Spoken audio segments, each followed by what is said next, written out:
for the confusion. There we go. Hey, good morning, guys. Ken at Tortoise Capital, Sunday morning coaching for May 10th, 2026. Um, how are you doing there, Alex? Doing well. Everything okay? Everything Thank okay? you. Everything is okay. Good. You know, uh, happy Mother's Day to our wives. Oh, that's right. That's right. Yeah, Yeah. yeah. Have a we have a breakfast date here later this morning. I'm gonna go do that. We have a little local restaurant called Pullman's. It has a railroad motif from Mm, back in the day when this was a big rail station. Back in the day, it was our town was the first uh, city west of the Missouri River, which runs close to us, and it was the gateway to everything to the west. So all the settlers and explorers would start in Kansas City as kind of the end of the trail, and then heading west, and then all of the cattle drives that were going to take things to Chicago would come through Kansas City. Um, and this was things that, and it really went uh, to the north, straight west, down south, and then through Texas. So any way that cattle could come in, it was they would come to Kansas City in order to get on. That was the first big river west of the Mississippi that could be used for transport. And so Kansas City, which is about 4 hours by car west of St. Louis, uh, was an important destination for everything to the west. Um, and that because you could take the Missouri River straight over to St. Louis, and then take the Mississippi River up to Chicago, and that was kind of the way things done. You could branch off from the Mississippi to the Ohio River and take it up to Pittsburgh, and so Kansas City was sort of the western extremity of that kind of water travel that was available. So the Pullman's restaurant is the little local family-owned diner for three or four generations that all the locals go to, and we really enjoy that place. We are by far the youngest people that have breakfast there on Sundays, uh, which at 69 years old is that's sort of nice.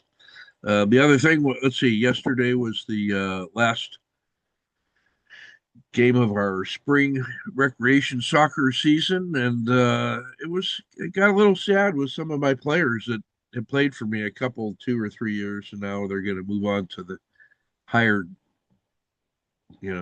older age groups starting in the fall. So got a little touching there for they played so well.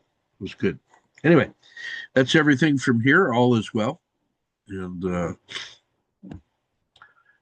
looking for we. I should also say, I guess we're going to do a we're going to resume our annual research weekend. We're going to do two a year now. The next one's going to be in November. You have free pass to that by virtue of being in the act of coaching. Uh, my intention is for you to give a report about where you are, what you're doing, what you've learned between now and November. It'll probably be the second week. It'll be a 20-minute presentation with slides and peer review of your papers on record, and you'll get access to all of the other people's research and their systems. We used to do that when in person. COVID sort of defeated the travel, and I've let it kind of fall off the table. But we're going to start doing these again twice a year. I've decided, There's too much value in doing them, and I miss the peak experience of having them. So, aiming for one in November. More will come out on that. Just to give you a heads up. Let's see what else is there I want to say. I refurbished my sniper trading targets spreadsheet, the one that picks the sniper targets. I've been sort of letting the people that use Edge Raider just do that. And I stopped producing it, but it, we got a little lazy with it. I fixed it, the spreadsheet and brought it up to date. So I'll start adding next week the signals, and we'll see what we can do with it. I just think it's too valuable and an integrated way of looking at targets that we just got to get back to the business. You plan Uh, to add it to the next day? To the daily reports? yeah, it'll start it'll become a feature of the daily, sort of the same way that I have like the auto framer and kind of that focus for top level candidates. I'm looking for it to give us something like 5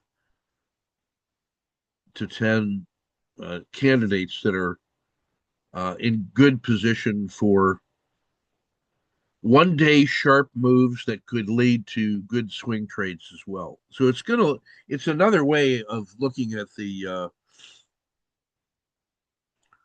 like the swing frame of the day, uses some statistics to find likely candidates for a pop. Um, the sniper system does the same thing, but it has a few more ways to look at symbols based on where they are in their location. So there are some that are geared towards. It's just had an amazing 30-day move in either direction, and the volatility is ideal for follow through. It does an explicit view of the 5 day volatility that I think is proving to be really helpful. So it's a hybrid system that is well suited for swing traders and day traders and hybrid traders that can bridge the two different ideas. So I want to get that back onto the table. I was waiting for a couple of like other guys to put together a system for it, but I've let that drift with them for too long, and I'm just going to make it into a workshop and a rule set. So I it's work that I have to do. I just I've been waiting too long. So that's my current position on things right now. Um, let's go ahead and I'm prepared to do the weekend report review and kind of get through that routinely. But I thought I'd give you guys first bite at the apple before we get going. So over to you, either one. Okay. I can I can go first. Okay. Was I'll say was a volatile week for me.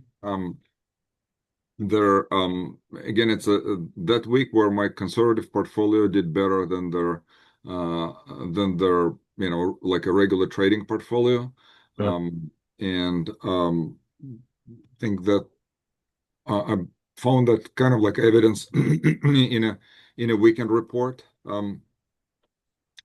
But I'm trying to see if I can um, to see what I can do to to do I cannot do day trading, so I right, only right.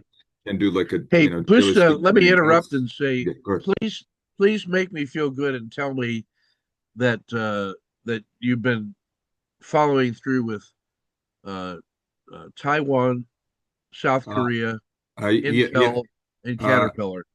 Yes. So so not let's say so not a caterpillar, and I cannot claim the much of a success on the Intel because I can show my chart later. Yeah, I started watching it when I was in the 20s, and it was doing like this thing, so it was yeah, hitting my stops and and I caught a bit of it, but the position is too small right. to claim a success. But I wrote at least the half of it up, and it's crazy. I it's something very strange. Where a big company like that can stay drop into 20, stay there for a year, and then explode to five times in like Yeah, less than 2 months or something like that. It's yeah. There has to be some kind of insider knowledge happening in there, whether the United States might buy a 10% stake in it, where it may mhm, be on the receiving end of significant government money mhm, yeah, for the Defense Department or something. It's it would be something of that magnitude. yeah, probably. And then meanwhile, the we'll see South Korea and Taiwan. Their charts are just off the chart. I should shut up about everything else except those. When we Yeah, see those kinds of moves. I mean, South Korea was up 16% yeah. week over week this week. I mean, Yeah, just I wonder it's moving together with the semiconductors. So yeah. I wonder if it's moving because of the semiconductors or if Well, there's something else. I think Taiwan performance is explained by the semiconductors. South Korea's though is not. They're just. I think they're going to benefit from. I think they're benefiting from. If I can say, most favored nation in Asia. Hmm. I think is the explanation for it. Hmm. Uh, they still have really strong ties to the U.S. Their economy is well diversified. The There's a certain decoupling happening with the U.S. that if the U.S. were to just continue to be stupid in the global markets and it's every man for himself, South Korea is ideally postured to really benefit from that as well. Um, I think that may be part of it. Uh, I just think it's their everything about their balanced economy and capitalism and strong military posture and the fact that you know, they're not following the U.S. lead on stupid foreign policy. I think that there's something about that. Uh, I think it's most favored nation and strong economy and no matter what they're poised to uh, take advantage of any U.S. recovery as a strong trading partner, but they're also benefiting because their economy is postured so well. I just think that's what it is. But the good thing is we don't have to know why. Is what I would say. I mean, they were a symbol that, along with Taiwan, has been steadily creeping up the stack in the ETF2 and the blended monthly rebalancing each week, and sort of it demands attention for that reason and an exposure to their potential gains. And then the follow through the last 2 or 3 weeks has just been staggering, as large as Intel's and Caterpillar's for that sense, but without the individual risk of an individual stock. So it has more persistence in that way. I mean, it was they were both benefiting from money that was rotating into emerging markets and to Asia Pacific, uh, just for algorithmic trading. There was Mhm. a, if you're like us and you're just following the numbers, uh, the international trade and the emerging markets trade, which is two different trades. They are strongly related, but they Mhm. are two different macro trades. Mhm. Mhm. Those two trades have been very strong for 4 to 6 months. The real separation from the U.S. large caps and Mhm. the European large caps. So the European large caps have been doing really well compared to the U.S. Um, but so has the emerging market and the broader, not U.S., the global trade. So money would flow to Taiwan and South Korea just for those two reasons. They're going to get their fair share of that. But within inside both of those trades, the international trade, the Asia trade, and the emerging markets trade, those two countries have been the clear leaders. Now, South Korea is large enough that it's not really an emerging market anymore. But the fact that it's international in Asia and a U.S. derivative, if you will, has made that really powerful. And then the numbers continue. At some point, their success draws people to that. Like if you're a regional guy or a country guy, you would find your way to them easily. If you were following technology and manufacturing, you would end up finding South Korean and uh, Taiwan companies. So there's 5 or 6 different ways in which you arrive from macroeconomics and from technical analysis to South Korea and to Taiwan. So that's why I just think that there's a lot of value in reading that report. I mean, gee Mhm. whiz. Well, one of the reasons I wanted to get the sniper framework back on is that I'm loading up the same symbols into the sniper structure as I am in the ETF2 and the Planet Month rebalance. So we'll get a third way of looking at uh, countries and stocks uh, that are on our radar. A third way of taking a look at them, which I think Mhm. will help quite a bit. So Mhm. Um, if I anyway, may ask yeah, one thing for your upcoming weekend report review, yeah, you could comment on the page where you have like consistency, yeah. The strength, and ETF2, that yeah, yeah, ETF2. So it this week in particular, there are very few green on green, but there are a right, lot of white on yellow. yeah. And I wonder Yeah, what I think the take of what I think is meaning for that. happening, yeah, Yeah. Hmm. what I think is happening there is I'll use the musical term of a crescendo, Hmm. the very broad peak. It's the Hmm. top of a wave that has become visible that is starting to collapse.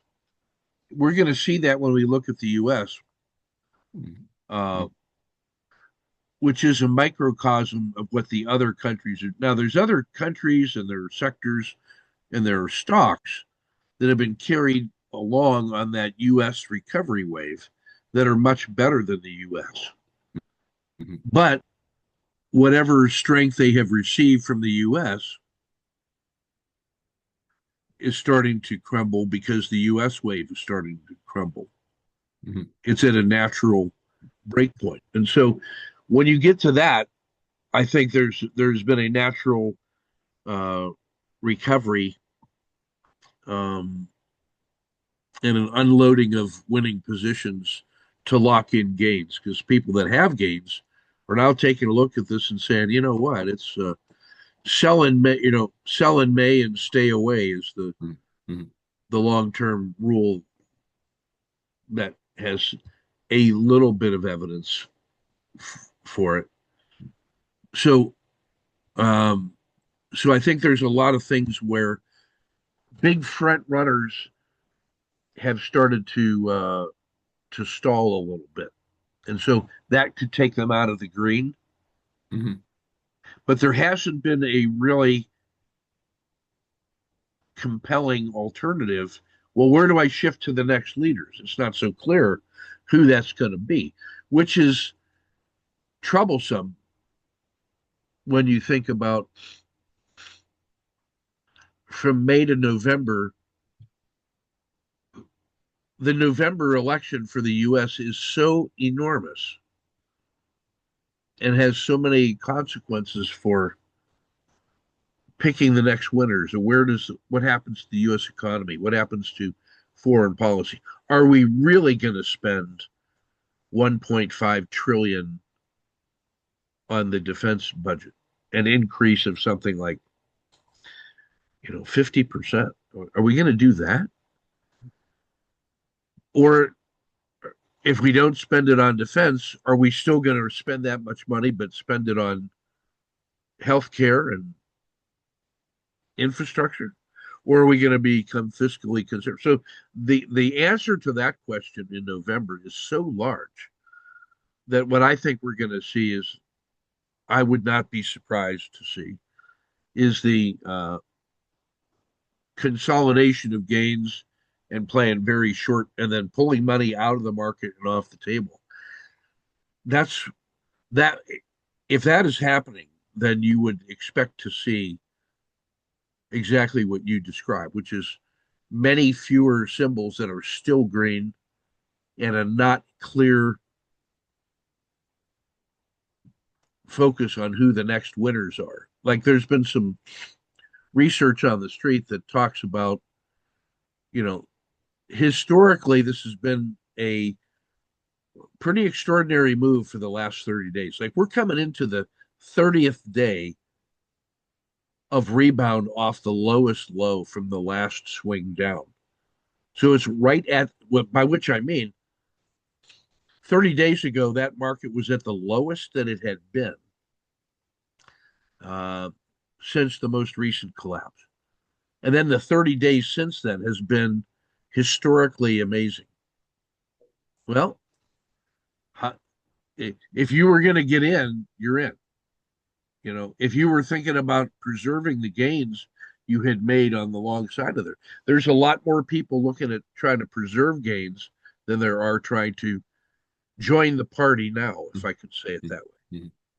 So there are fewer and fewer very large cap stocks that are leading the way north. Well, Intel, Google, Nvidia, Microsoft, Oracle, those guys are now fully saturated and fully loaded. And it's hard to see how they would do another 30 days like that. So as that whole thing is now saturated and there's no clear sector to rotate into, you would start to see fewer and fewer in the green, more and more in the white and yellow, as only the extreme gainers are still green. But if they start losing their favor, you would then start to see everybody suffer.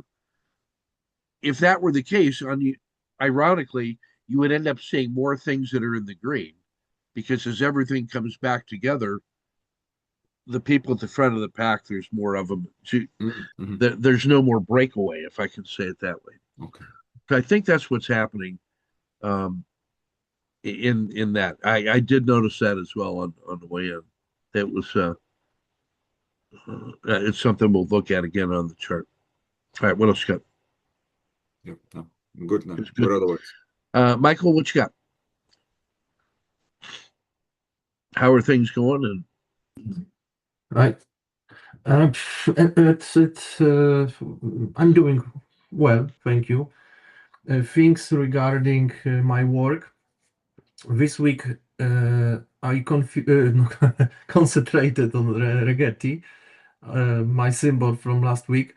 I done one trade with silver, but basically it's a scratch. I missed because the nice move, started night time here, so Yeah. I was out of the market, and then I decided not to chase it. I basically opened long position, but the symbol was basically consolidated for a bit, and because I was working, so I decided to close position because about the volatility.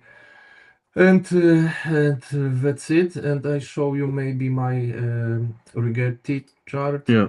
because Yeah, I done. that's a good one to focus on. The what I really like you to look at is the Thursday session from last Yeah, Thursday with Eric Moe, and yes. he's been looking at how the hybrid time frame and the use of the 2 hour charts and the 30-minute charts to exploit large multi-day moves. And his case in point was Intel, and he showed a what was a 9 hour win on an intraday Intel, which became it when he did his 30-minute and 2 hour charts with the adding positions, ended up being a 60 hour trade. So there are still extraordinary moves in that time frame for hybrid traders who are looking at swing opportunities. Um, so I think it's important to listen to his presentation on that and our discussion. That's from Thursday. I want to bring that to your attention. That's why I did. I was Oh, okay. listening Yeah. this, yes, and basically I made some notes because I agree with what he said. I restarted my trader journal because a lot of things missing. So one of the point actually I was doing basically is that I agree with him that just to go in and out in the most significant places, like he had this scale Yeah. 2080, right?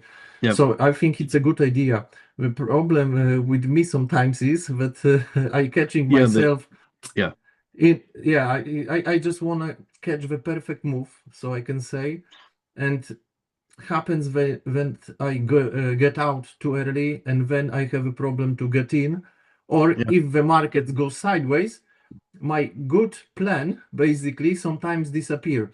That's why I said I make some money, sometimes I lose money, but I'm losing money I notice basically because of this lack of maybe consistency with stick with my Yeah. main plan, which is to go to find a good solid points on the market Yeah. when risk the money only in these points. Yeah. So because like you mentioned before, every dollar is valuable, right? So it just Yeah. doesn't make sense just to go in and go To be out. frivolous. Yeah. You want to have Exactly. respect. You And have yeah. basically, I was wondering if you have any maybe advice how Yeah. to how to be more Yeah. consistent. Yeah. Here's what I'm going to remind you that the about the pursuit of perfection. Uh, so last summer, God, it's been a year. I did energy work with 3 or 4 different energy workers, Mhm. psychology travelers that had more to do with performance feeling than cognitive concepts. Uh, and the central idea of all of the energy work was that what I call the 8 imbalances. In judo, the judo stance for a judo player is very anchored to the earth, really strong base, knees bent, crouch, fluid, strong core, good grips. And to throw somebody, you have to induce imbalance called kazushi. You have to break their stance. At the high level, that often involves a fake in one direction, feeling their reaction against that fake to push back, and then instantly feeling their energy pushing back and reversing and adding your energy to it. So you fake one, it's like the fake one go to. You fake this way, they push back, you pile on, and now you have 1.5 units of force going the other way, and then the throw is available. Or they're trying to throw you, and then you absorb their energy, turn and roll with it, and do a shoulder roll and land on top of them. So everything in judo is learning about uh, how to consider your connection to the earth, your base, but then also to feel energy and be adaptive to it. From that start position, you might have one really good throw, and you've practiced it 10,000 times, and you realize that there's a sequence of how that throw can evolve in different ways, but it's all kind of the basic throw. Like you try to do the throw, he resists, so you take the opposite of that throw and go the other way. Or your defense against his throw leads into your throw. So it turns out that there are key positions from which powerful moves can occur, like a critical state. Well, these 8 imbalances I described as to the energy workers, I described as 8 different ways in which I am out of balance. And it's either I was intentionally trying to go in one direction or resisting the flow to go in the market's direction. And so in some way I was out of my sweet spot, out of the zero state and into imbalance, which was causing me psychological and physical discomfort because I was not being adaptive. Well, perfectionism was one of those 8 directions in which I could be imbalanced. As we started doing that work, what became clear to me was that the 8 imbalances were paired. And so the opposite of perfectionism was adaptive or uh, yeah, um, adaptive was the centerpiece. If you go too far being adaptive, you become uh, unfocused, jittery, trying too many things, not staying with them. You get dispersed. I guess I could call it that way. So no clear pathway. Now, the middle of both perfectionism and change or shifting of focus, where that meets in the middle in the zero state is the condition of adaptive. What it means is that as the market changes, I change. And I'm aligned with the changes of the market. So I'm attentive to its changes so that I can align with the market. And I've noticed that is always the first pair of imbalances that I detect because it's almost like that's the first thing, the easiest way to get me off balance is to tempt me with perfectionism. Like maybe I've had a good 2 week run on one symbol using one technique, and it's been so good that I feel like, oh, well, maybe this is the holy grail. Maybe this really is the thing that's always going to work, and it's always going to be this symbol, and it's always going to be in that direction. And so I am tempted to add additional criteria to the system or or whatever, and begin to expect it to work. and predict it to work and try to force it to work. So a period of success with something can lead me in the direction of perfectionism. On the other side, if I have not been doing well, and I think it has to do with my rules are too fuzzy, then I may seek to try to fix the badness by being more and more precise and detailed in rules and try to get, again, the perfect rules. And so I can go too far in the direction of that in that direction as a result of perfectionism. So ironically, the ideal state for me is to be both uh, imperfect and maybe slow to adapt as fast as I might have in retrospect, which happens after, if I shift my time horizon outside of the trade and then look back to in time into the trade and say, oh, see, there was evidence of what it was going to do contained in there, and then focus on that, on the thing that worked for that trade, and lose sight of the fact that, yeah, but back when it was in that moment, there were other things that were equally plausible and possible, which just happened not to follow through. So don't get lured into the false sense of discoverability and predictability. I would go back to the flashcard and the saying that we have about uh, they all look the same leaving the station. The trains all look the same leaving the station. And in Kansas City, if you take a train north from Kansas City to Chicago, that same train will then take you to over to Detroit and then all the way over to New York City and Boston. It's all the same train. That same train will let you get off in uh,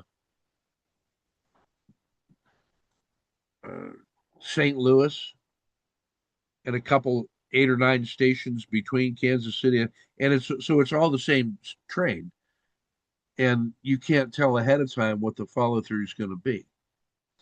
I say all that in a winding way to say that the rational part of my brain,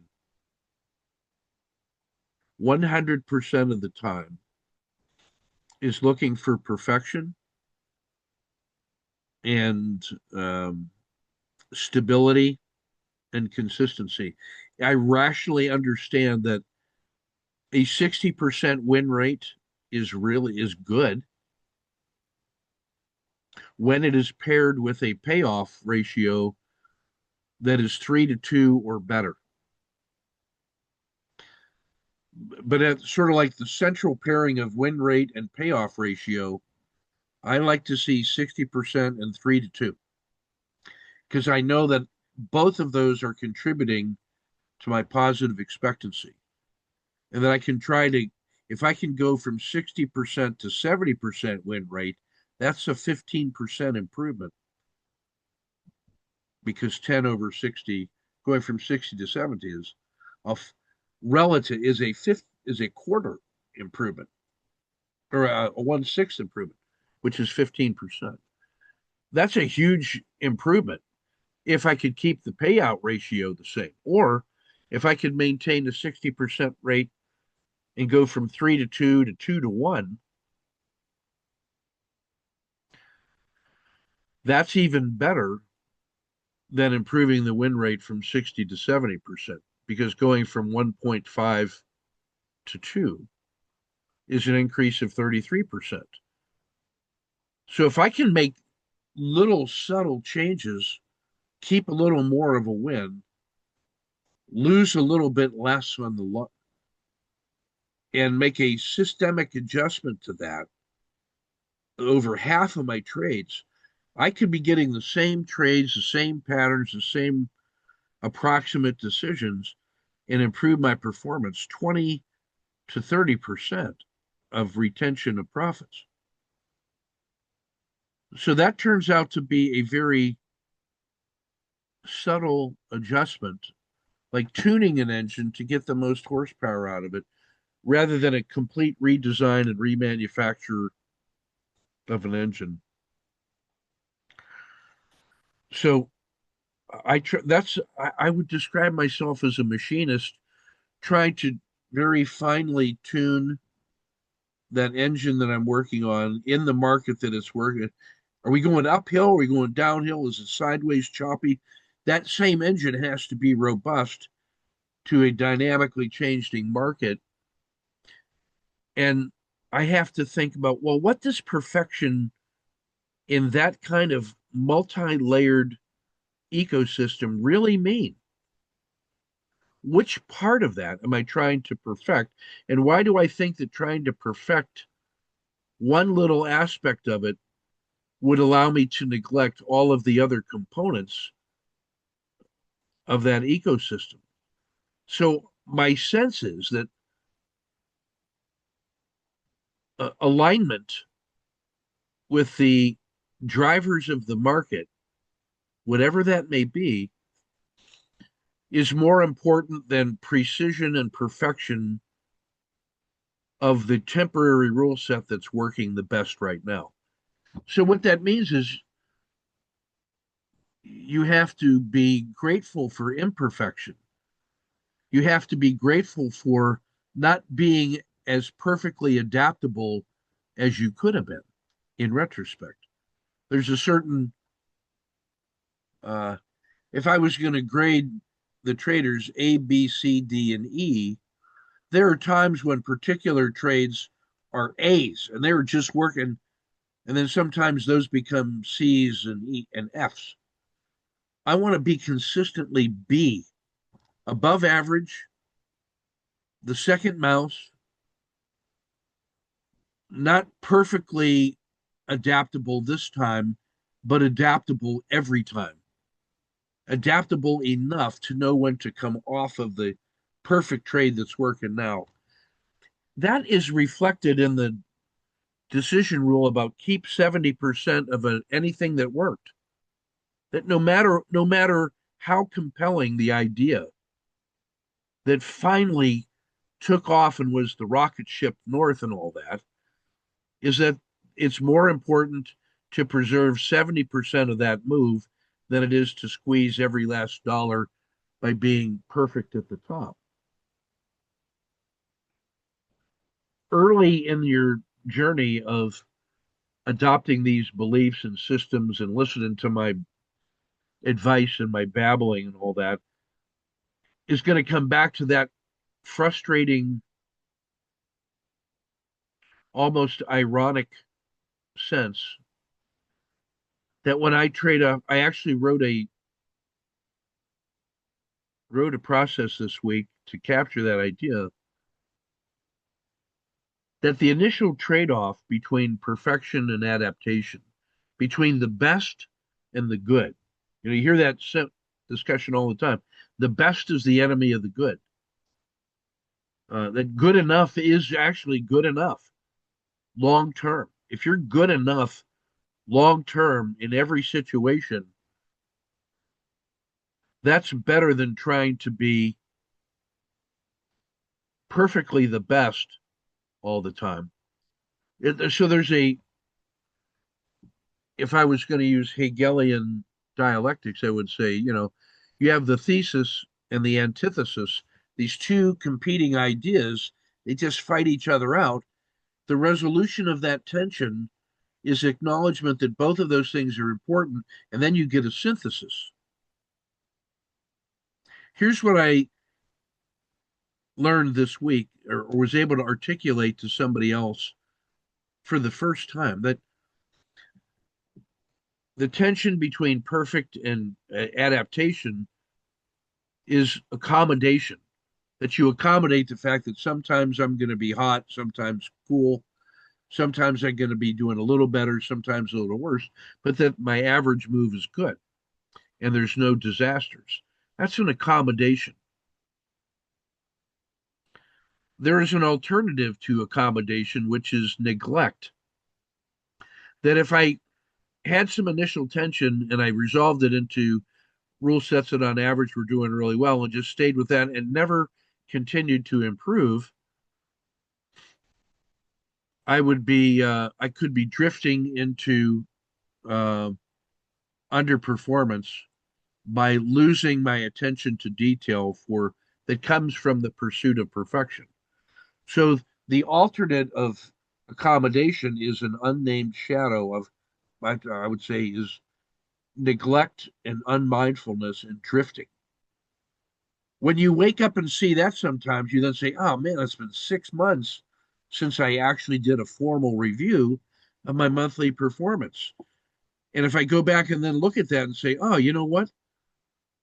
I stopped doing the monthly review. And then 3 months ago, I should have noticed that it was time to make a change, and I didn't because I was comfortable with just the drifting along. So then you get that second order effect of the primary and the shadow work were neglected. Then there's an accommodation to that. And then at the end of it is the ironic note that says it was the way you resolved the tension the first time turned out to be a need for a continuous rebalancing, and you didn't. And that's the so it's like the second order effect or the longer term time frame. You didn't bring the same attention to detail for continuous improvement. You got out of the hole, and then you were just content with that, and the world continued to move, but you didn't move with it.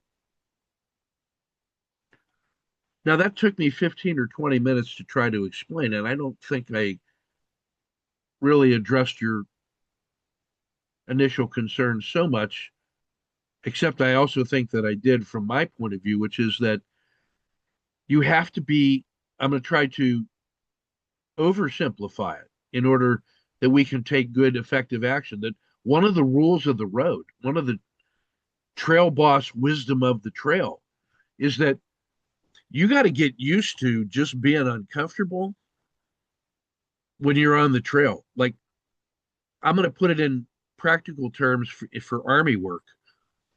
There are guys that think that you can become a perfect combat soldier and with battle drill through precise training and infinite layer of detail about your battle drill. And then there's other guys who say, you know what? When you are in war, your ability to keep going and to preserve your discipline and your energy is far more important 1 month from now than all of the tactical, rational thinking that you did about your battle drill. And I'm going to give an example of what happened in the first Desert Storm, Desert Shield.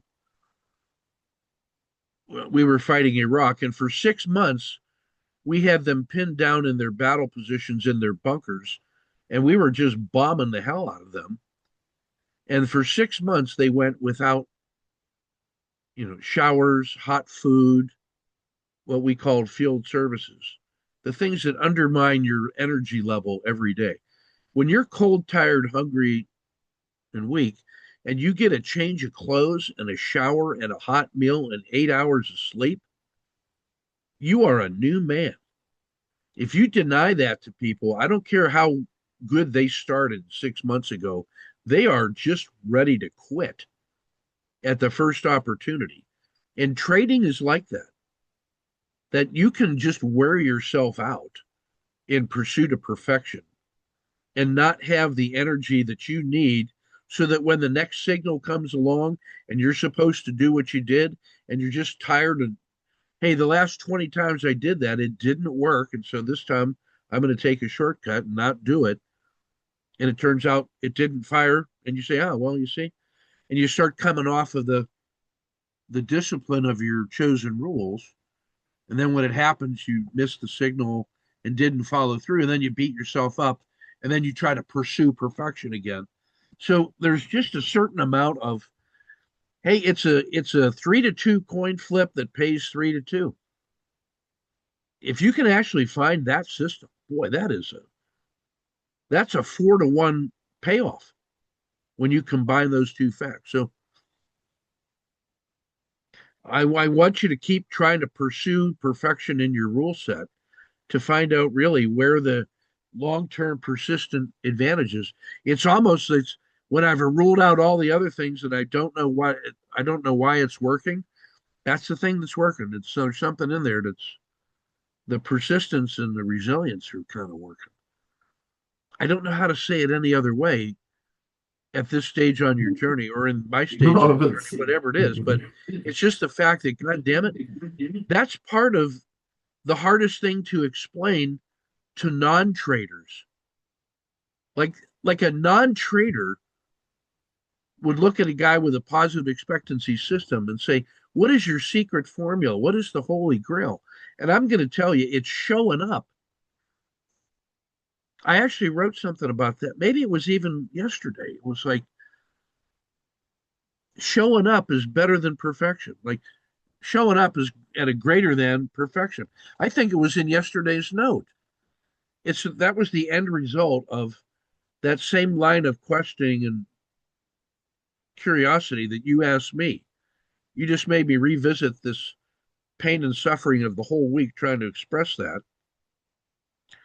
And what it rendered down to, like the trail boss wisdom, was that showing up every day is more important, and caring for your equipment and making sure that everything fits right and your safety harness is strapped and you take your deep breath and you get morning coffee and you've got a good night's sleep and you are listening to the birds singing and you're getting your mind right just like you do every day, and you enjoy those moments in between successful trades of just doing the little things right because it's the right thing to do, so that when the trade shows up and takes off running, you were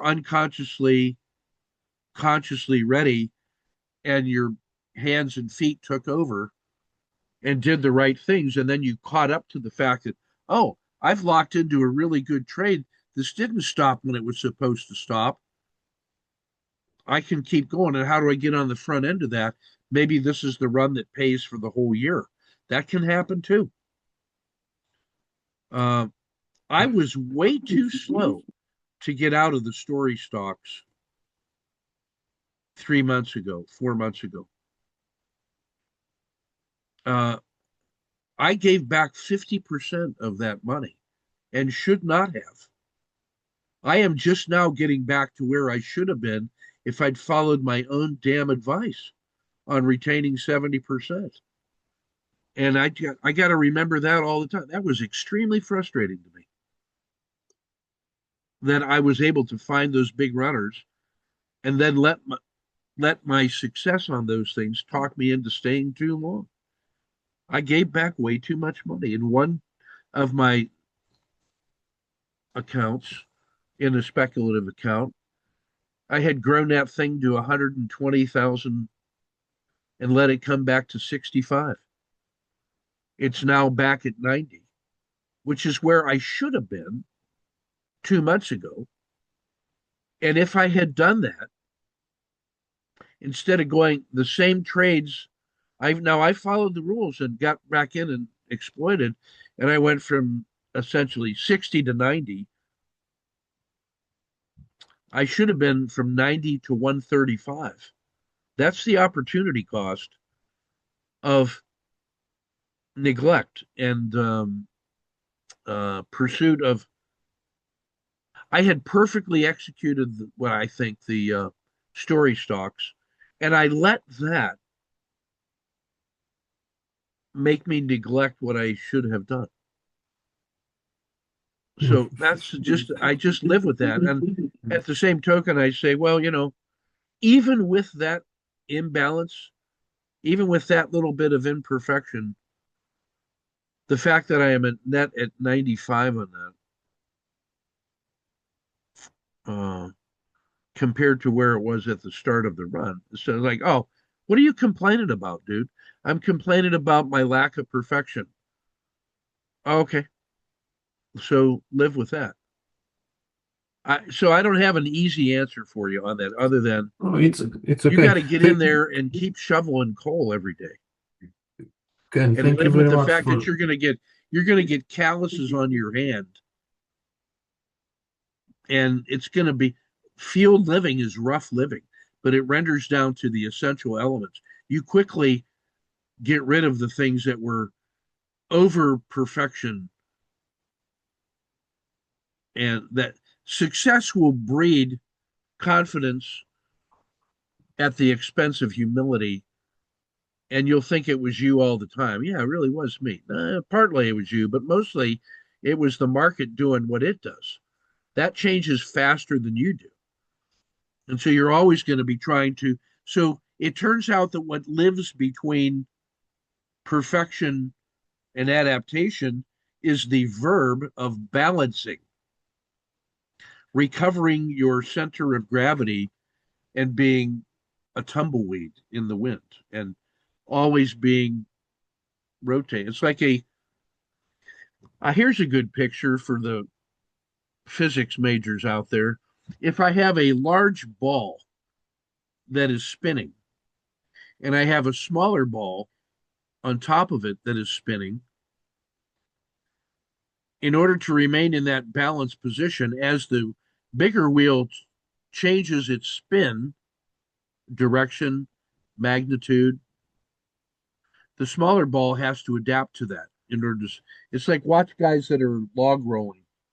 If you look at lumberjack competitions, watch them on the log roll. That's two guys that are standing on a log in a river, and they have cleated shoes, and they make the log spin because of their ability to impart their force onto the log. So when you are adding force to the log to make it change the spin, your own actions are could lead to your own imbalance. At the same time, there's another guy on the log also trying to spin you off. So you have to compare those two forces and directions and watch what he's doing and respond to that. It is it's the best. It's just the best. And maybe that's the best model or analogy of what I feel trading is like when I'm trying to remain balanced of anything else is watch two lumberjacks uh, log roll. While you're there, go ahead and watch all the other things they do. Axe throwing, sawing the big log, chopping with the axe, climbing the tree, and then sliding down. All of those lumberjack skills. The best overall lumberjack is an amazing balance of speed, power, touch, and technique, and skilled equipment that they have. He's got the sharpest axe. He's learned exactly. to swing it in a way. Yeah, That's why it's so many things what are important to do to be basically very good trader. I think. I think so. I think Yeah. so. That's why when I was describing the weekend and the daily report as the way a weatherman or a meteorologist is looking for all the different indicators of the contributions to the production of weather. Weather is produced by a lot of different factors that have normal ranges and abnormal ranges, and sometimes it's this thing causing the weather, and sometimes it's that thing causing the weather. Sometimes it's the Arctic blast coming down. Sometimes it's the El Nino effect. Sometimes it's West Pacific winds. Sometimes it's excess heat from the Gulf of Mexico. Man, all those things that we're just trying to get a good enough idea of the weather about what should I wear tomorrow. Well, if you're taking a trip across country and you got to carry everything that you need, you're making trade-off decisions that are going to lead to you being uncomfortable but possible. Like if I tried to carry everything that I might need, I can't even get moving because it's too heavy. So as you go through the journey, you end up having an inner sense of what stays. That's why I think when I look at the what I use as my long-term indicator of success in the is the rising lows, whether that is the dollars in the portfolio or the expectancy of the last 30 trades, or if it's the chart that I'm looking for it to have higher lows so that I can caught a two before it becomes a breakout. Because the explosion comes with all-time high and then everybody finally gets in. That explosion, I don't want to chase that. I want to enjoy the heat of that because I was in during the more difficult times of the Kata 2. So that relationship between the Kata 2 and the emerging dragon is kind of everything. It's in that sense when you're trying to reward the relative strength winners, which I believe we do in two ways on the swing trade. There's the Kata 2 that happens after the SSC when this thing is going from horrible to not horrible, finally back to average. So if horrible was position number one and average was position number three and amazing emerging dragon was position number five, the actions at 2 and 4 are the key. I have to be good on the Kata 2s between horrible and just getting back to average. That's the spring. If it gets back to the zero line in MACD and then starts taking off, that's the Kata 2 on the winners before they become the leaders. So I'm getting the above average second move. So learning to feel that same kind of surge, pause, surge, there's a moment inside there when the potential energy is starting to show, yeah, this thing is not failing further. It might not fail further.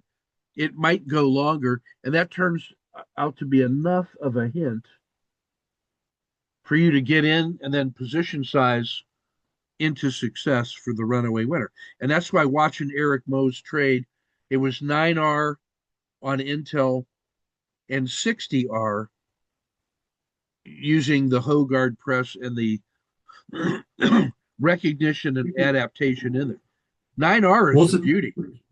Yeah. Was it 60R is even better. 60R? Is it like what is it on That's time scale? Is it weeks or is it that. just Yeah, no, that was 3 days. 60R? 3 days. 3 days, 3 days. 60R. Look at his study. Go back and take a look, and you're going Yeah, to find that was actually it it's was a great. 3 day move, but most of that 60R 60R influence. happened in a 2 hour period. But it was part of a 3 day sequence where Intel had been good. I mean, it had been great, and then sold off, and then started to go sideways.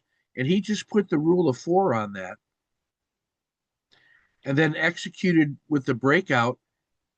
And if you just took the first breakout from that, it was a 9R intraday trade, but it became a 60R trade, which he kept a piece of and was still in it. So It was great. that's sort of that's being adaptive and alert to the symbols and the signs. And Intel's been on our list of in the same way that South Korea and Taiwan. Now those are better for swing trading because so much of that move happens in the gap because they are large enough to have their own market hours when the gains are being made, and then they close, and then the ETFs that track the countries on the US market open at a certain price that has to account for all the price movement that happened during the evening. So in the same way that Japan is a better swing trade than an intraday trade, you will see, I think, that South Korea and Taiwan and probably Australia are better swing trades than intraday trades. So he's using like the 3 hour and the 2 hour, or I'm sorry, 30-minute and the 2 hour to make some decisions much faster than end of day, but much, much slower than a 10-minute chart. So it turns out that that little time frame is a way to feel the proper timing on decisions just fast enough, but not too fast. So, in many ways, trying to find that balance between perfection and adaptation is accommodation. And because of the fractal nature of the markets, the time frame that is working might shift. So that's why you got to look at the faster time frames and the shorter time frames. While you're trading this time frame, you got to consider the faster and the slower to see if the center of gravity, the decisive decisions, are happening slower or faster, so you can be in tune with the market in that way.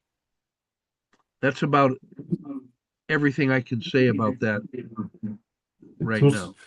for me was very very great answer. Thank you very much. Of course, I will have to revisit Yeah, our yeah, conversation one more time for sure. because then I make a note, so when I listen that two This or is where three I want to. times, This I is where I really want you catching, to. much Yeah, much more than just the first yeah. time. You know, I that's want to that's go where back my to the. learning process starts. Yeah, let me go back to last week or the week before's discussion of the gold recovery system prompt. The top-down prompt gives you the big, broad dimensions. The bottoms-up gold mine recovery prompt from text finds all of the hidden beauties and the paths not traveled, the open questions, the research. I am going through a process this week since our last conversation where I was evaluating about 20 different applied AI projects from my officers. And what I had them do was give me a one-page project report that listed these things. What I wanted to do, what I planned to do, what I prepared to do, what I did, what I learned, what I ended up with, what I would do different now that I know, and what I could do in the future. All the things that you would expect from a learning process of doing things. I'm doing things in order to learn from that, in order to do things better in the future. That's a really good one-page summary. It sounds like the after action review of a trade or a project. That's the cover page of their report. The second page or so was the actual deliverable result of their effort. So they were usually trying to make a good prompt to do a piece of standard work or create an agent that could do standard work to save time in the future, making a robot, for example, to scale at the industrial level. So the second part was the thing that they delivered. The third thing they delivered to me was a list of all the artifacts that came out of that work, which are little pieces and parts of reusable code that turned out to do a part of their project really, really well. It could have been a procedure, it could have been the format of a report, it could have been a couple steps or a way of phrasing something or an attitude or a perspective that turned out to be a good thing to do that could be reused in other projects that were different. So think of that as the book of forms and standards, all the little reusable snippets of code, like a really good analogy. Like out of this morning, any good note taking system should be able to listen to me bullshitting for 30 minutes about perfectionism and discover that I described a new analogy for trading that I have never used before in 40 years. You know how I know that I have never used that analogy of log rolling for 40 years? Because I study every single analogy I've ever used, and I've never used that before. I know that. Well, when I say that, and as I say that now, that's going to go into a 90-minute recording, which is about, if I can speak at 100 words a minute, which is about normal conversational speed, that should be about 10,000 words in this transcript. 10,000 words divided by 250 words per page is 40 pages of transcript when this audio gets converted to text. There's about 100 to 200 words that should associate with the concept of best analogy for trading Ken has ever said. That is a moment of insight and unique value,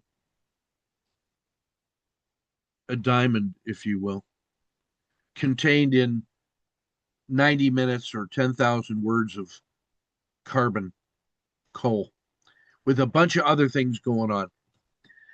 Any competent note taker should be able to hear what I just said and say that among the top 5 insights that come out of this session is that insight. That if you want to be a better trader, watch Lumberjack's log roll and then try it yourself. Or try to just balance on one foot for 10 seconds. It turns out that the ability to balance your body weight on a flat floor that's not moving for 10 seconds is evidence of above average strength for men of our age. Practice balancing on one foot until you can hold it for 30 seconds. Then add a 2-pound weight in one hand and a 5-pound weight in the other and balance on that. Or get a little semi fluid cushion to stand on called a balance plate. And what it'll do is it yields a little bit and it makes you adjust because it's not a perfectly flat surface. I sit on those at work. I have a little thing I can put on my chair. And so as I'm moving around in my chair and typing, it makes me, and now I have to fight to keep my balance. And that's working my core. And that's a good idea. In the same way, you could replace your chair with a big round yoga ball and sit on the yoga ball and use and get a little bit of motion control as you're just working at your workstation. It'll cost you $25 to try that from Amazon. And then you have a yoga ball. Maybe I try this. I think you should do that. And it will force you to, you know what that forces you to, the word that forces you to think about every 3 seconds? Balance. So set aside the fact that it may be the best physical therapy thing you could do for your health and look at what the psychological value of that is as a trader. That if you were sitting on a yoga ball as you were trading, you would never be more than 2 seconds away from the memory of the, oh yeah, balance. Guess what I took to work with me last week? Now I will do it. A yoga ball. Very cool. My roommates looked at me like my office mates I share with a couple other officers, men of my age or younger. They looked at me like I had a horn growing out of my head. Like, what are you doing? Now, what are you doing? They're pretty used to me being a maniac. And that one surprised them. You know, the other thing, the last time I surprised them like that was a year ago. I decided to clean my office at work, which had accumulated 8 years of things. And I took home, I got a great big backpack, rucksack, and it took me 40 days to carry home all the books that I no longer needed to have instantly within hand's reach. And I took them all down to secondhand bookstore and sold them instead of putting them in my office at home, which is even more of a disaster than my work office. 40 rucksacks full of books that I carried home. And it's a mile walk from my office to the car to where I park. So I get my steps in. So there was a little bit of fitness in there, but it was also the freeing nature of letting go of perfection.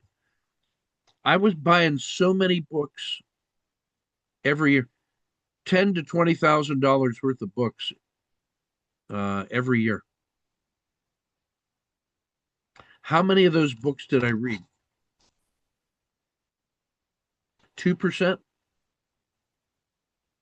All the value from that book came from the initial survey of the book and the idea that the book would express. The book derived all of the implementing instructions of the great big ideas, and I have access to all those big ideas. I don't need to buy the book to do that. And that saved $10,000 to $20,000 of books I did not buy this year. 20K is 1R out of the 5R that I need my trading, my speculative fund trading to produce each year. I need that to produce 100K to get my attention and to be, all right, I wasn't wasting my time. I saved 20K by not buying those books. I didn't lose any of the knowledge because now what I do is I created an AI process that whenever I see an author express an idea and I want to buy his book, I push a button on the AI, it produces an author profile, a summary of his work, the references to his big ideas, constructing that knowledge graph, adding it to my database of reference. And then I make a contribution to our soccer club instead of buying his book. And I'm thinking about I think about saying, I applied your knowledge in your name to that book, and between us we're even. And I tell everybody how good your book was. That's fair trade. And I get more out of doing that than buying the book and not reading it, because buying the book and not reading it means I did not connect all his ideas at the second and third order of magnitude. But I get that when I digest the book digitally, have the AI process it, and add it to my overall inventory of excellent books. That's what the gold recovery system does. This is the throwback, the callback to that idea. Top down pen 3.1 X-ray, that top down, but the bottoms up is the gold recovery system. So all week, I've been evaluating the AI projects of these officers. I'm going to complete that story now. They give me the one-page project summary.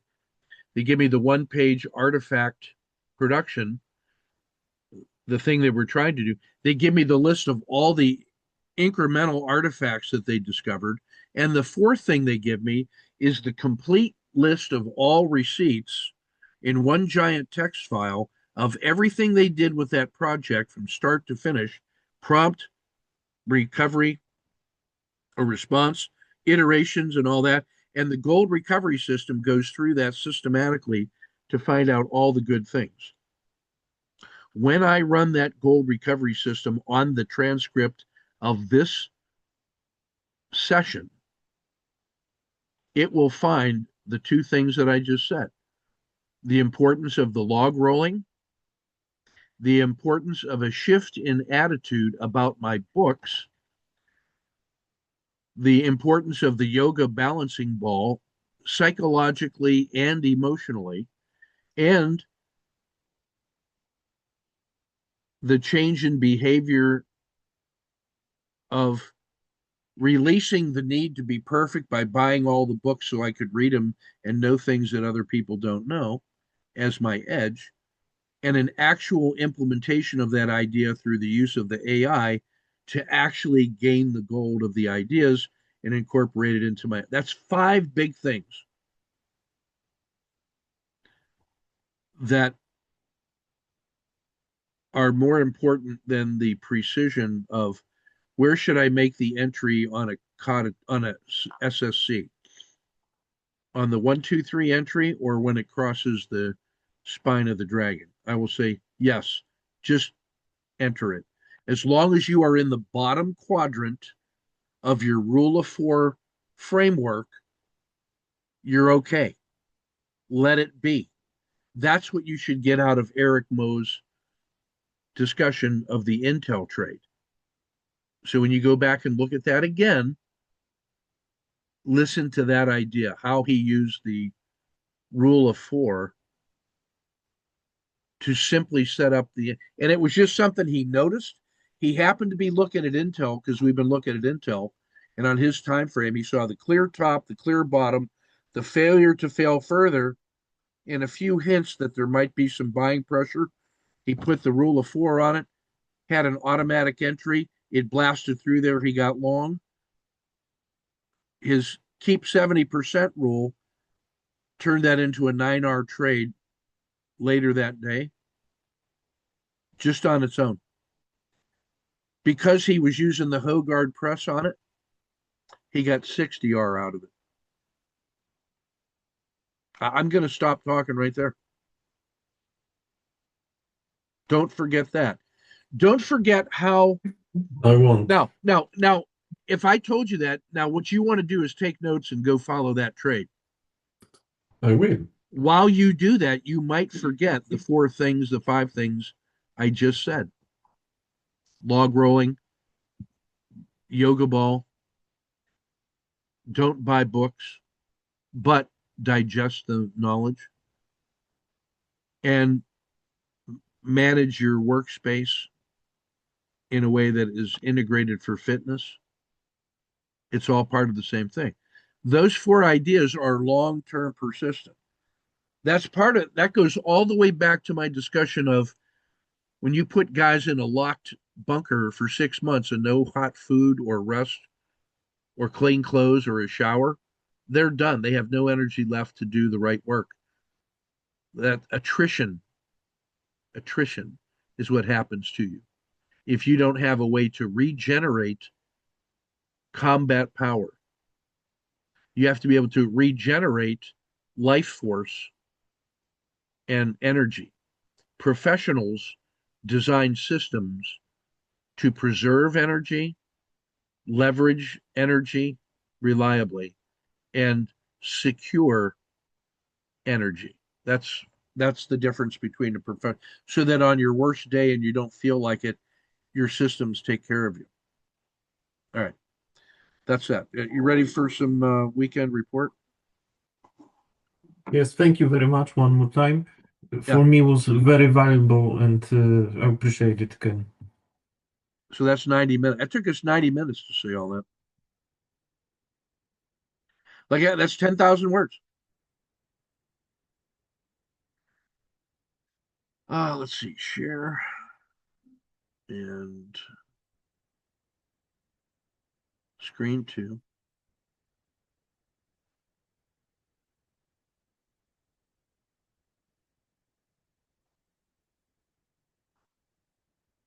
Now I've got to reduce that, move this.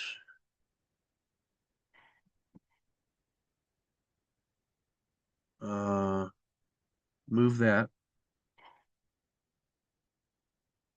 move this, and expand that. Oh, by the way, just so you can know what the hell I was looking at, that background right there, that's South Korea on a daily chart for the last 150 days. There's your Kata 2, there's your emerging dragon. Here's I think this is Hong Kong, not quite as good. Here is Taiwan, EWT. I mean, Jiminy Christmas. How smart do you have to be? You don't try to be too smart. Intel, for crying out loud. Google. This is the double leverage Google. Rigetti. The difference? Same rules on the different symbol. Rigetti is, but look, what I want you to notice in Rigetti, look how far it moves each and every day. So it's a better day trader than it is a swing trader. Don't swing trade Rigetti. Day trade Rigetti. Swing trade Intel. All of that time in between here from what is it, October to April, not only could you not swing trade Intel, you couldn't day trade it either. But when it broke this top right here at 53, it's a $75. That's a 150% move from this location up to here.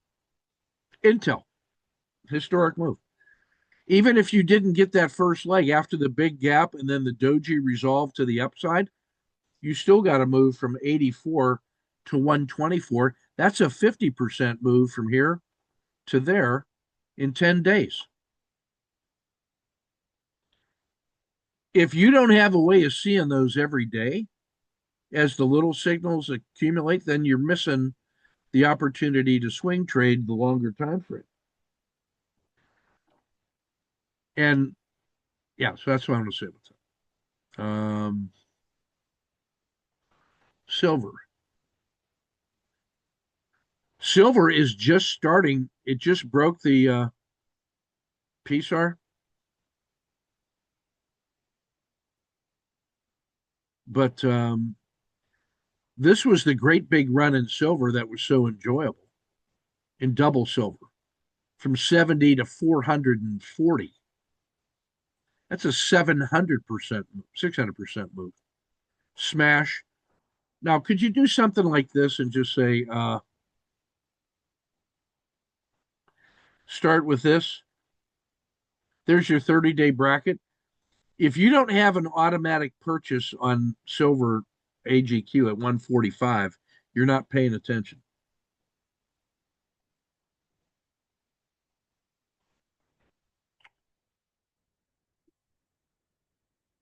Coca-Cola is flight to quality. So when Coca-Cola drops to below 75 and the RL10 reverses to the upside, you just buy it. In the same way that when it was over here at 67 and broke the piece, it was an extreme low, a sell-off at the solid level. It was a buy at 70 and it moved to 80. That's the Warren Buffett stock. And it pulled 50% back of the gain to 74 and held. So you should buy it at 75. The rule of 4 on that means you bought it at 75 and it's up 5% in 10 days. So that's okay. That's Coca-Cola and it pays a dividend.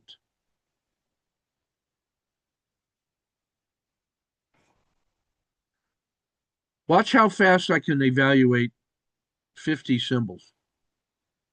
I'm going to rank these by alphabetical.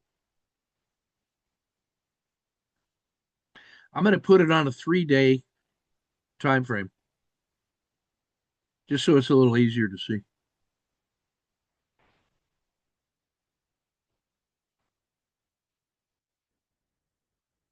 Every one of those vertical blue lines was a resistance. There's your kata 2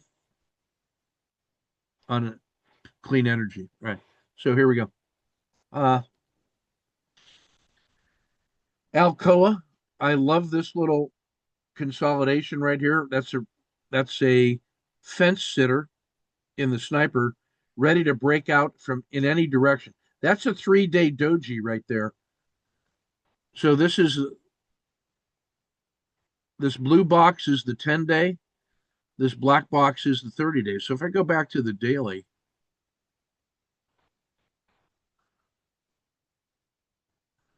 what more do you need to know about red?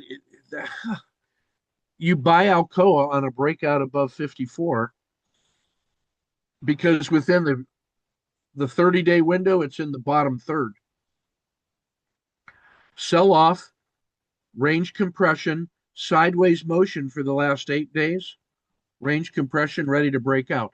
If it fails below 62 and then 61, it's going to come back to 57 or 55.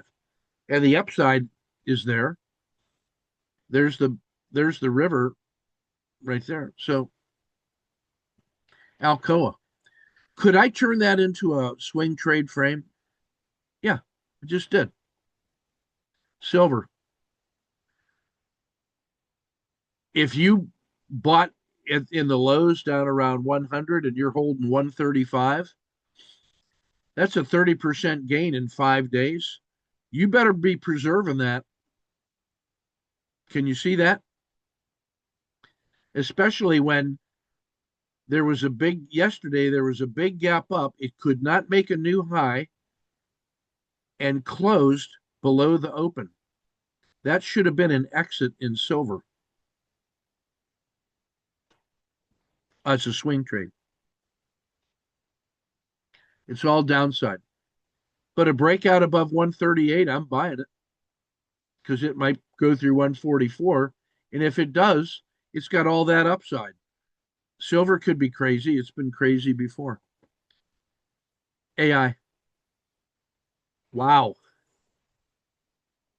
In play, 10-day high, 30-day high, enormous range expansion, 10-day chart or 10-minute chart.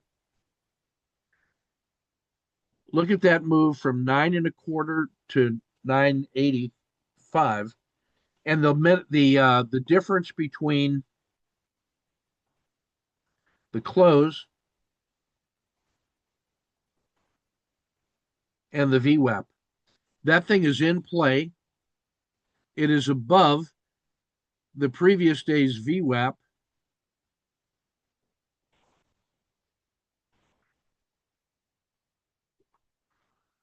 So this thing is free and clear, ready to break out above that. That's nice.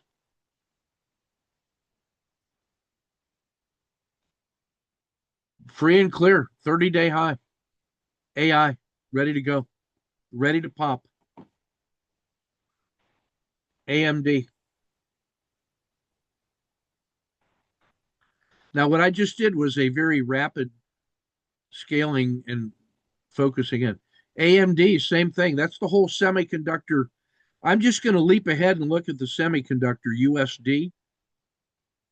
Same chart. Here's AMD,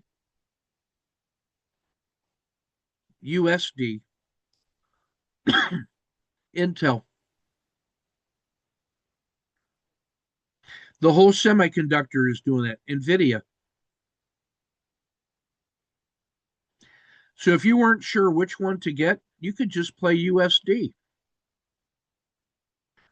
I've talked about having a long-term position in semiconductors automatically in the longer term accounts with Fidelity's FSELX. I use USD as the double leveraged semi. You could use SOXL as the triple leveraged semi index. That thing is at, if I look at the 9 day on that one,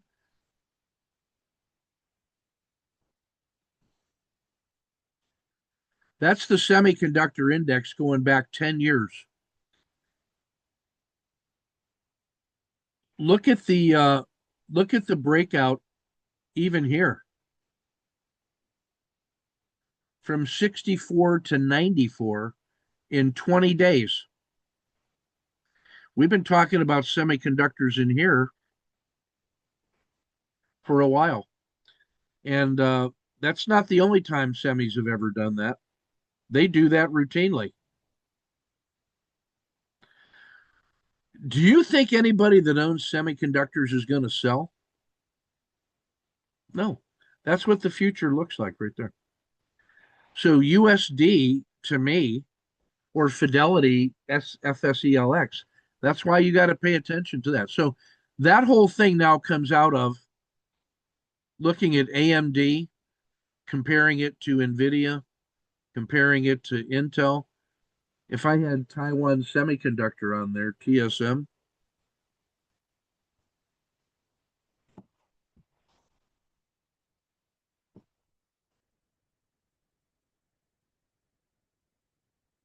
same chart. So you don't have to be perfect on the target. USD allows you to use a shotgun shooting at a flock of geese. You're going to bring something home to eat. Keep 70%. Done. Amazon. Let me go back to the daily and the 30-day look. So I'm looking at the 30-day lens. Amazon, interesting. It did not fail. It's at the end of a long run.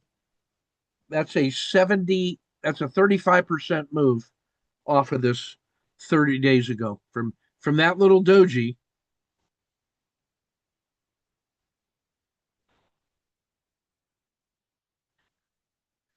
from that little doji to this doji up here is a 35% move in Amazon, for crying out loud. Ready to protect, ready to add.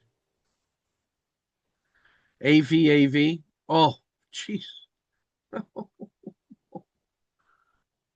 That's one of our story stocks, the robot.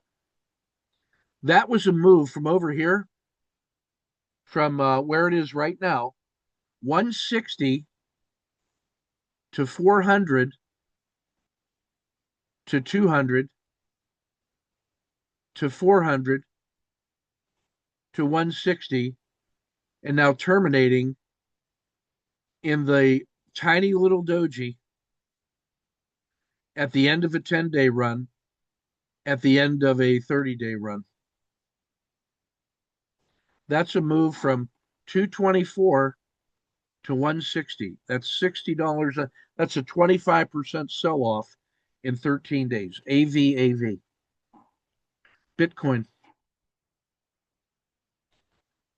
Very well postured. More coming. It has no resistance until 93. So that's a $13 move from 80 to 93. Call it, that's a 1/7. That's a 15% move from here to here, potential. And it just had a little surge to 83, back to 80.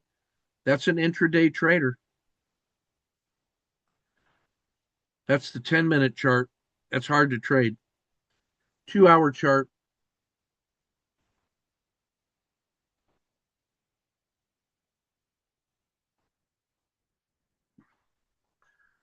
Easier to trade.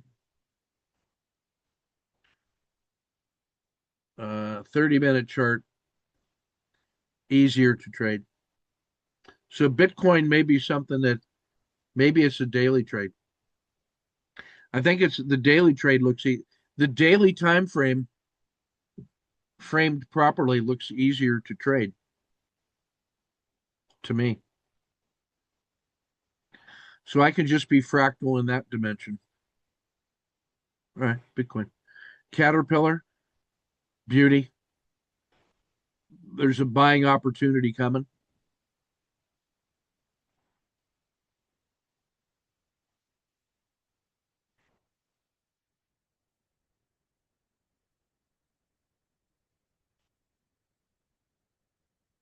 I like the way this yellow box lets me see the 1 day range, the reference of the days 2 through -5 in this red range.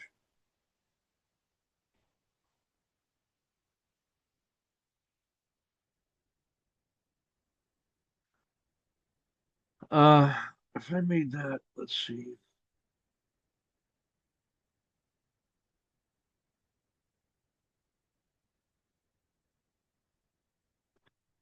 A little bit easier to see. And then, excuse me, then the blue box is the 10-day range. So I'm trying to make it easier to see.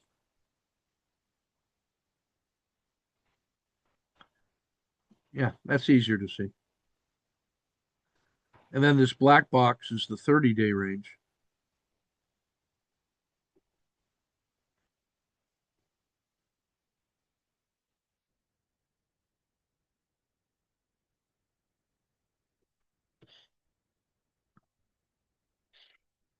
To be honest, that's all I need for swing trading short term.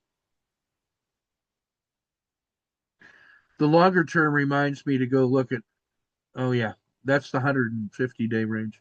That's the sniper right there.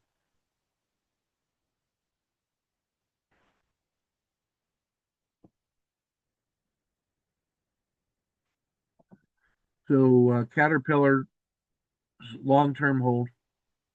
Cliff, that's interesting. Yeah, it's testing this whole section over here. The last time that resolved to the downside. Now that it fought its way back,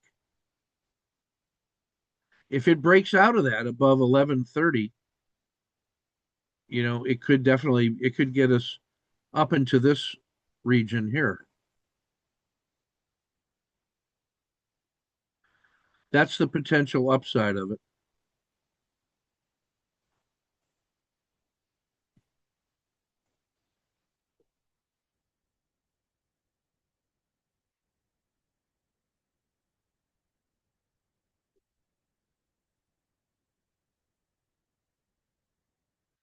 That's the potential upside. I might worry about this intermediate resistance level here. So there's 2 legs up on that. Dow, powerful, ready to break out to all-time high. It's been like the thin red line is the relative performance to the S&P. Now, this is interesting to notice. The S&P broke out. It is already well above its resistance level. Like this was the S&P's relative performance here of the previous all-time high. But the S&P has already rallied to be up in here. The Dow only got back to its previous high. It hasn't broken. So that tells you on a relative strength basis, the S&P is outperforming the Dow. Why is that? Because the tech sector in the S&P is larger than the tech sector in the Dow. Why is that? Because the S&P is market cap weighted and the Dow is dollar denominated. The Dow is the numerical prices of 30 symbols added together. The S&P is a market cap weighted index. And that means that the tech bro winners are a much bigger percentage of the S&P than they are of the Dow. So the Dow lags. It tracks, but it lags. We had that discussion last week. Clear enough? Yeah. This is Dow Chemical. Starting to get into the stalking range. If that thing comes down into here, I'd expect another day or two of weakness. If it can get down to this region and find support and recover, like it did here, maybe it can recover and give me some of that. So, possibility, stalking. DRS is a story stock that has made the turn. I love that. That's a Kata 2. Ready to go. Devon Energy, harsh sell off, organized recovery, ready to go intraday. Australia, decent. Breakout either direction, fence sitter. Canada, long term buy and hold. If it gets above 59, I'll add to it. Hong Kong, we've seen before. Goodness. Mexico, next. Part of the emerging markets trade. This one is ready to go. I'm ready to go short to the 10-day low and the 30-day low. But if it breaks above, 81, buy, and I would add at 82. Two huge scoops. If I had been long from in here, I would be protecting that. Brazil,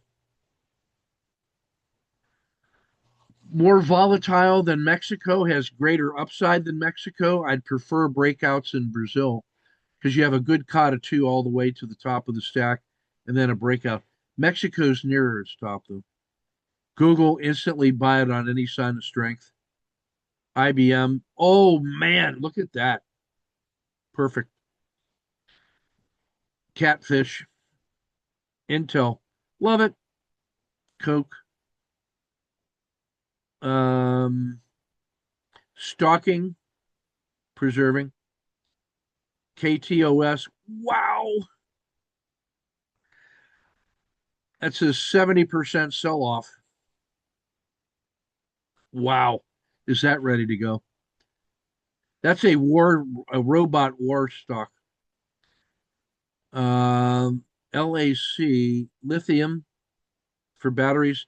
It's at the end of a swing run. That's a swing trade commodity energy play. NVIDIA, breakouts, love it. Clean energy. Wow, that's the Congress is starting to realize that China added more renewable energy to its grid as a percentage of its increase in the grid than conventional energy. It is scaling at the national and regional level. This is a recognition of that. I would be long this buy and hold. That's a great core and turbo trader too, by the way. PCT, day trader only. That's an energy company. Palantir, day trade only. I will look for a swing if it gets below 130. But the juice has come out of Palantir. It's too much speculation. Can't swing trade it. The Qs led by semis. Our cat is in an ideal position for a 30-day low breakout either direction. Catfish. Rigetti, day trader only. Silver. Very interesting. I like it more at 76 than buying it right now.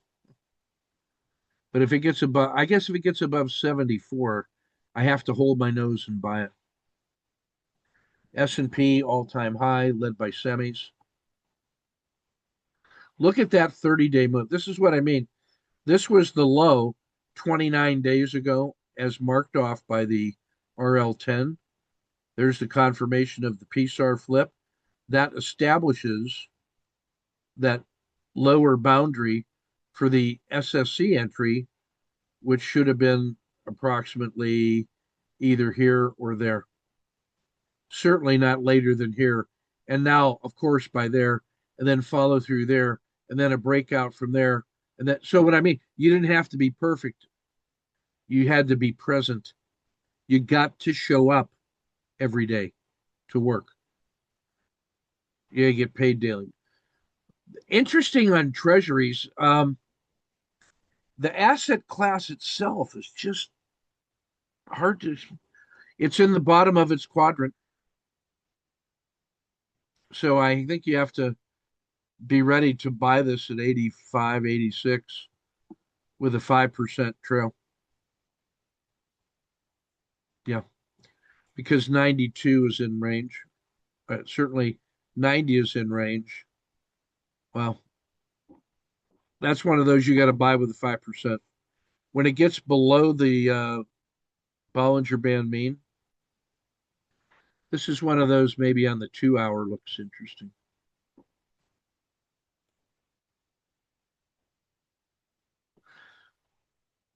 Yeah, you got to play the drift.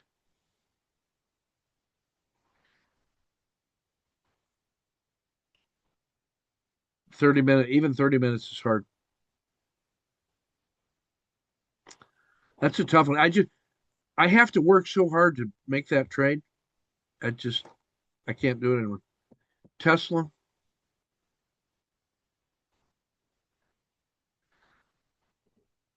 The train has left the station there, so that was the breakout. That's the emerging dragon 2 days ago and yesterday. That's a move from 400 to 430. That's a 9% move in 2 days. Now it gets hard because there's a lot of resistance at 435. There's easier money than Tesla right now. Missed that boat. UDOW is like the DIA triple leverage. UMAC is now interesting once more. I'm going to let it drift down. I'd like to see it just broke the PSAR. I'd like to see it drift lower. There's better ones. United Health. Wow. Missed that one. Automatic buy above 379. Wow. Good value play. This was the last time that I framed it up. Look how good that indicator was there. So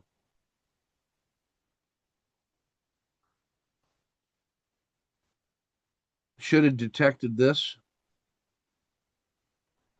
and should have detected that. So if this works, if you were to buy that right there on the breakout, there's no support until or resistance until here. So if I just go halfway, yeah, that's your upside targets. On the other hand, if that fails, you wouldn't be surprised and your downside targets become here and here. So that's a good swing trade.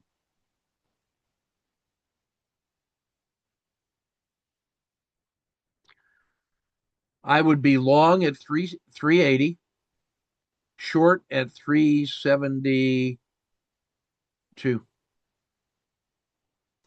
with an $8 stop. I would add a position at 347 and at 300. That's a good downside trade in healthcare. Uranium. Commodity play, hard to trade. Semiconductors, already spoken. Oil. Perfect fence sitter. I'm ready to go either direction. High priority trade. This is the inverse volatility trade.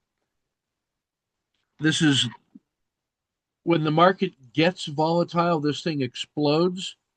This is the double leveraged VIX.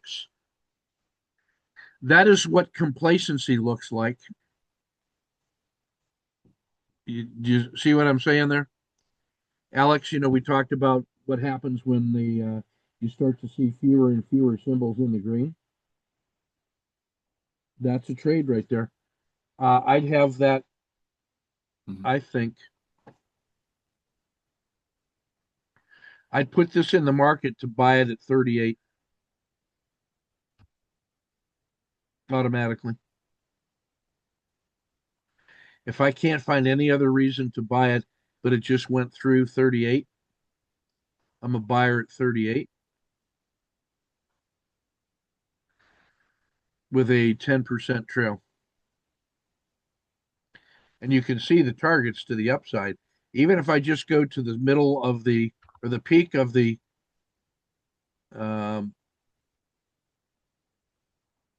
river, that's the trade to the upside right there.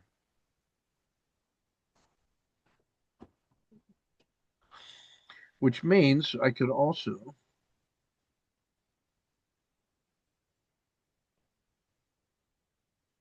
halfway up right there.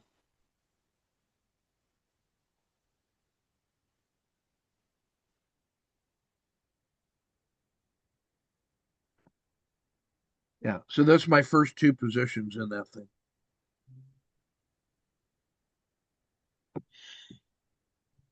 Walmart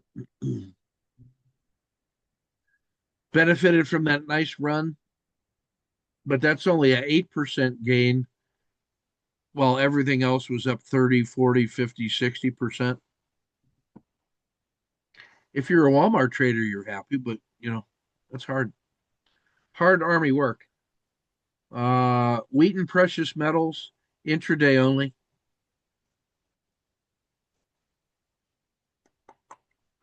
Energy sector, ready to break out in either direction. Highest priority, except for the VIX trade. This one I'm ready to break in either direction because that's the same trade as oil, which was this. Energy sector is weaker than oil. Finance sector stabilizing, ready to go short. It had 20 days to break out to new highs, or 10 days to break out to new highs, and it hasn't. That's an interesting one. And it closed at the bottom of the 10-day range. Unlike the other symbols, look how much it's lagging the S&P. That's weakness in the big banks. What happens if the S&P collapses? Are the banks going to recover and become the new leader, or are they going to get murdered? That's a really good candidate to be short. XLK, on the other hand, look at the difference in those two sectors. Tech, finance, energy. You can make a living just comparing those three. All right, so that's how it took me a little bit longer to do that because I was talking through it for your benefit. But I could have that mental rehearsal in my head in about 2 minutes by looking at those lenses and come up with a dozen ideas for tomorrow and the week ahead. All right. We're at 2 hours. I'm going to speed run through the report with your permission. Bullish normal, dramatically overbought, risk on. Volatility is declining after a period of abnormal quietude. We saw why that was an issue. What's winning? Emerging markets, tech, small caps, clean energy, XLK, and blended commodities, DBC.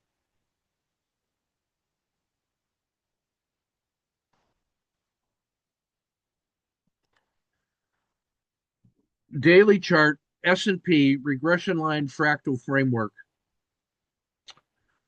This was the last test.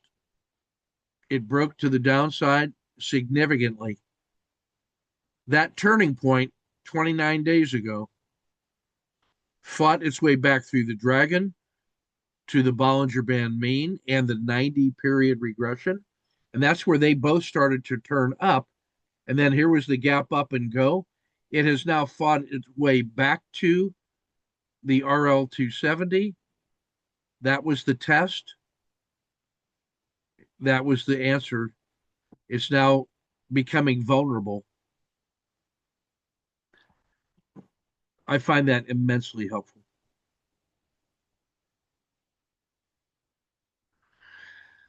That's the S&P on 3-day and 9-day.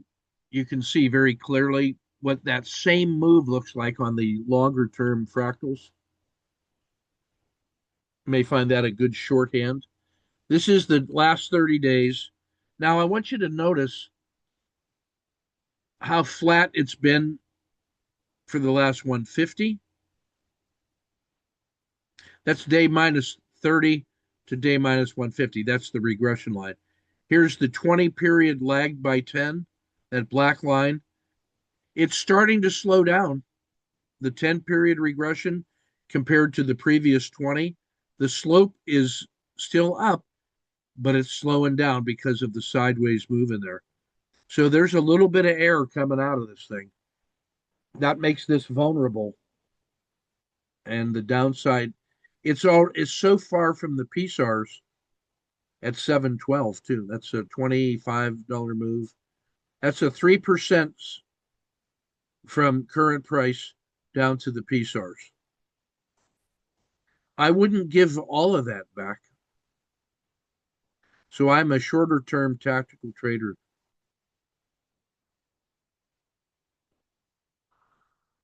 $30-minute Friday was a wait and see. Emerging markets and tech at the top with Japan. Yeah, same thing on the ETF 22. On the 32, XLK, clean energy, silver. Yeah. Look how smashed energy was. It's in the number 4 position, but it lost 6%. And then energy, that's oil and exploration.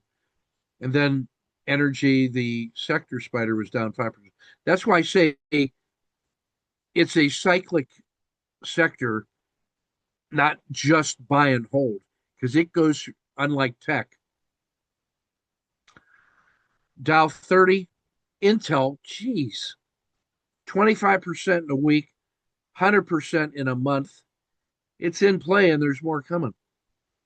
Nvidia 8% and Tesla 9.5%.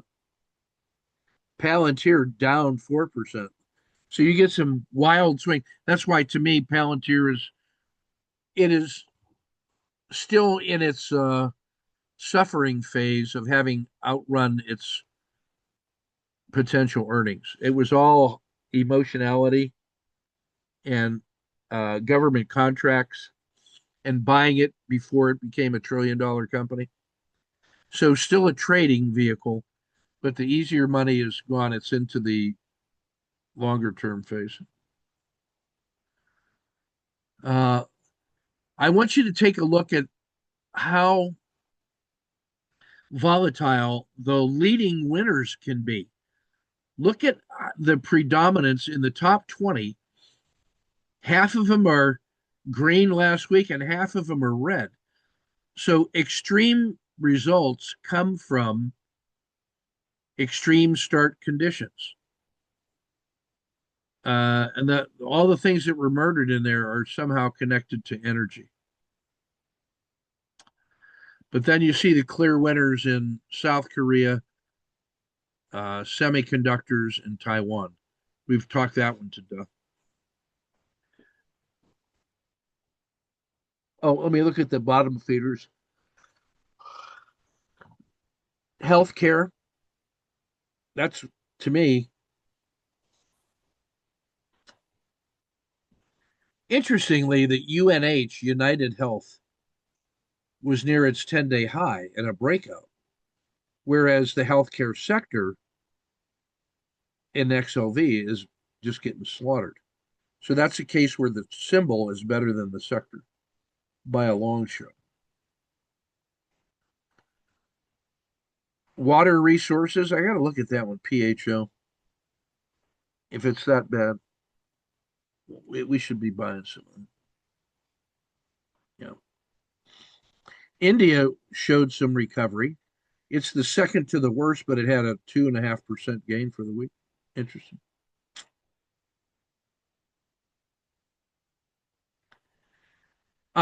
The return of private equity. It's in the bottom 10, but it's had a good month and a good week. So that's PSP. That is an aggregate of like hedge funds, the hedge fund performance index. Maybe it's time to look at that. Yeah, Kata too. Look how much underperformance there is in the aggregate of hedge funds. What's that tell you about how savvy and sophisticated they are? They are monkeys wearing three-piece suits, snorting cocaine, and acting the fool. That's what that says. A few of them are getting lucky. It's the search for perfectionism and narrowed frameworks. I hope they continue to suffer. Emerging markets in Latin America stand out. Still, that's the EEM ILF trade. Taiwan and South Korea, commodities, silver.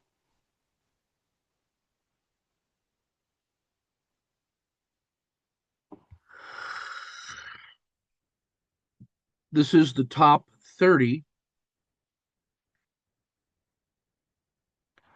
Look how strong and fast the semiconductor move is.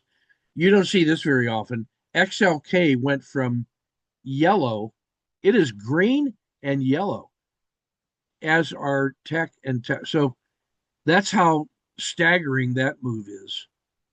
And money came out of XOP, so it's white and green, and energy sector is white and green. That's the shifting of the leadership away from energy up to long-term tech. There's a lot of other candidates down here in the white and green, or I'm sorry, white and yellow, that we should be watching to stock for the next winners. That's going to be, hey, that's just the broad market finally showing that the recovery of the last 30 days might have some legs. But I also see Canada, growth, biotech has still got legs.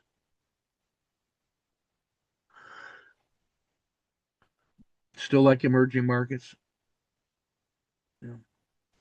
So it's the search for the next leader behind tech and semis.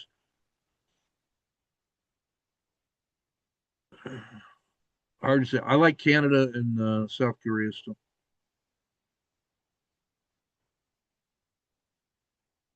Nothing more to see there.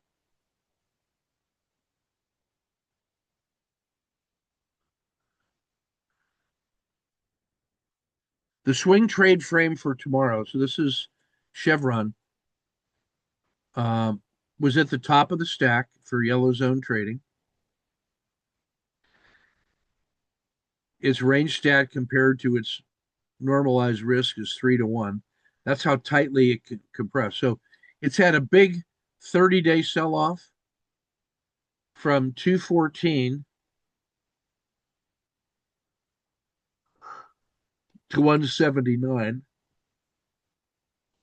That's $35 on, that's a 15% sell off, 8% recovery, 8% sell off. And now it's had a doji compression. That makes it an ideal candidate for swing trading one at a time. It's almost like a baby catfish in that sense, just looking at the 30-day sell off. So, just on the basis of 10-day and 30-day location and the 5-day The 5-day volatility is the red box, and the 1-day volatility is the yellow box. So that 1-day range compression in the middle of large volatility and crucial condition makes that ideal. I want that every day. I want targets like that. And then look at the top three: Chevron, oil, energy, ExxonMobil, oil, exploration. So 5 out of the top 10 are energy sector, and this is the best one of the entire energy sector.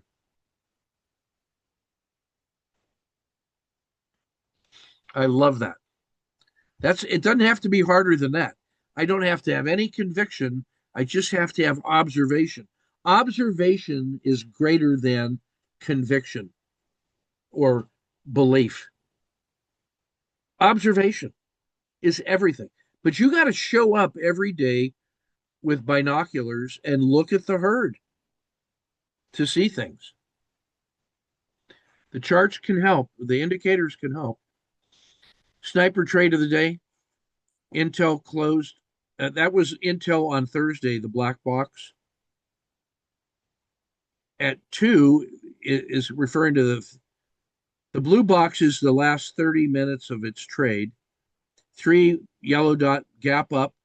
4, breakout, mechanical entry, long. At 5 is the standard risk. 6 was like an intraday off the price action. It felt like a COTA 2, a 1, 2, 3 entry. It was above the VWAP. Clear breakout to all-time high. Plus, it's Intel, for crying out loud. I just hold my nose and buy it, and buy it. Massive joy. Keep 70% is that red line. Keep 80% is this red line. It rolls over as it comes down, closes, little bump, and then starts failing again and gets below the previous 10-minute close. I'm out here and I preserve 90% of the move from the first entry. So it earns, the first trade is 9, the second trade is 7, third trade is 5, fourth trade is 2. 9, 7, 5, and 2 is 12, 14, 23 R. That's what the Hogard press would do. That's the difference between 9 and 23. Now, the day before, or the Wednesday before, was the 60 R trade in Intel from Eric. Wednesday was the 60 R trade. Thursday was a consolidation day. And then Friday was the next range expansion.